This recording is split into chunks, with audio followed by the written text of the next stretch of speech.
The Super Mario Bros. Franchise is a very large and impactful franchise in the entirety of video game history. It symbolizes the transitional period after the popularization of arcade cabinets and the rise of at-home console gaming.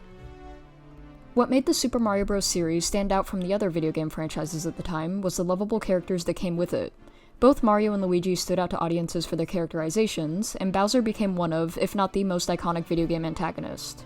Another one of the most recognizable characters is the main woman in the series, Princess Peach. First being introduced as the princess kidnapped by Bowser, that routine and theme would persist throughout the different games over the years. However, her character would continue to evolve and develop throughout the course of time, with her first mainline game being Super Princess Peach for the Nintendo DS, released in 2006. This was her first real debut as a main protagonist, and for many years was her only mainline game. However, in 2024, she would have the spotlight again in the game Princess Peach Showtime for the Nintendo Switch. Both of these games share the same approach, with swapping the roles of Mario and Peach being the main protagonist. However, they both have different approaches to Princess Peach's character by utilizing mechanics and storyline. Upon analyzing both of these aspects of both games, we can ask, how do these differing gameplay styles reflect Princess Peach as a character in the franchise and her femininity as a concept in gaming?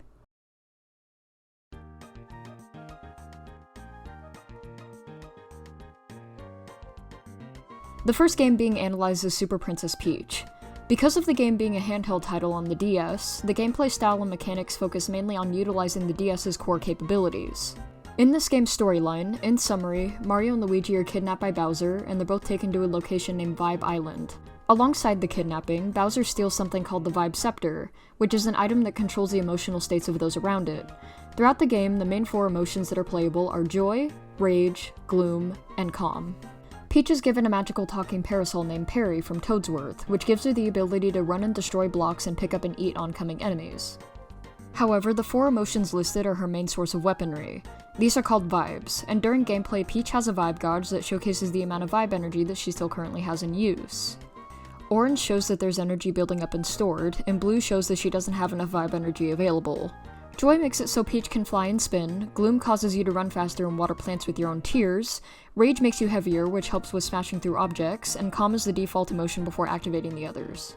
It's a very unique type of game mechanic, while still being a standard 2D side-scrolling platformer that's typically seen in most Mario games. While this game was overall a success with its demographic, over time many have debated about the morality behind having a female protagonist using emotions as a weapon. On one hand, many feel that this game reinforces feminine stereotypes that women are always emotional in comparison to men. However, many also feel that it's healthy for a game to showcase this kind of characterization, because it demonstrates how displaying your emotions is healthy and shouldn't be frowned upon. However, on the opposite end, it is understandable to think that this is an odd way of demonstrating the feminine qualities of Princess Peach when they could have gone in another direction. With Peach using these emotions as a form of combat, it can easily be taken as Peach using her explosive emotions as a method of control towards others, which can go back to the stereotype that women are unpredictable and overly emotional. The concepts of vibes, alongside Vibe Island, aren't used again after this game. While this game is entertaining and enjoyable overall, it still isn't the fullest potential that Peach could reach in terms of how she can be fleshed out correctly.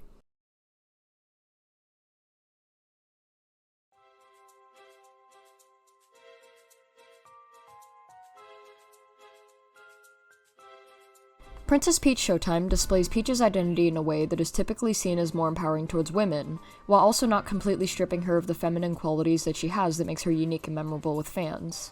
Showtime detracts from the standard Mario game formatting, which involves a character being kidnapped by Bowser as the main overarching threat.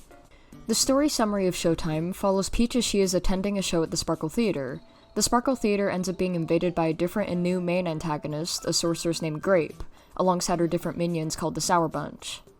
During the invasion, Peach loses her crown and ends up meeting Stella. Stella is the guardian of the theater, and she is the main sidekick alongside Peach that agrees to help her restore the theater. In the theater itself, the stages are laid out as different plays with different themes. Depending on what stage you play as, you receive a different kind of costume transformation that provides different kinds of powers and forms of combat to Peach. Specifically, Sword Fighter Peach, Pastry Chef Peach, Ninja Peach, Figure Skater Peach, Kung Fu Peach, Mighty Peach, Radiant Peach, Mermaid Peach, Detective Peach, and lastly, Cowgirl Peach. Hi, editing note, I forgot to mention Dashing Thief, that is another form that is in this game. Okay, bye. In the game, you're also able to collect and receive customizable dresses, which adds a collectability factor to the game. The game stays true to how unapologetically feminine it is by nature. It's a perfect highlight for what makes Princess Peach so special, while also adding to that with fresh new mechanics. While Super Princess Peach remained in the typical formatting, Showtime takes an interesting direction of focusing solely on Peach by herself. Rather than using the 2D side-scroller approach, this game's genre is an interesting hack-and-slash and beat-em-up title. This game has an engaging new story, while also being aesthetically very feminine in nature, and still creates gameplay mechanics that paint Peach in a good light. This game does a very good job at encapsulating the overall feminine aspects of Princess Peach as a character and does it respectfully.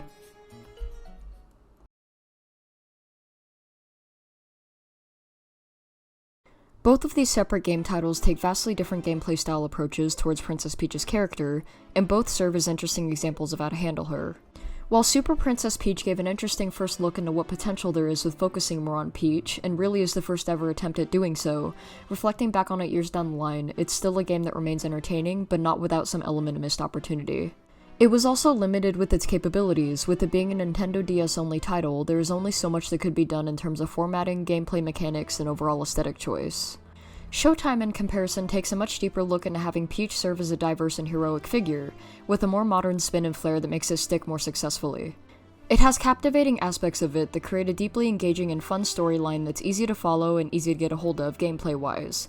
Despite ongoing debates related to topics within the game's choice of narrative or level of difficulty, both games are an essential part of representing Princess Peach and take different approaches towards representing her as a main female archetype in the Super Mario Bros. Mainline series.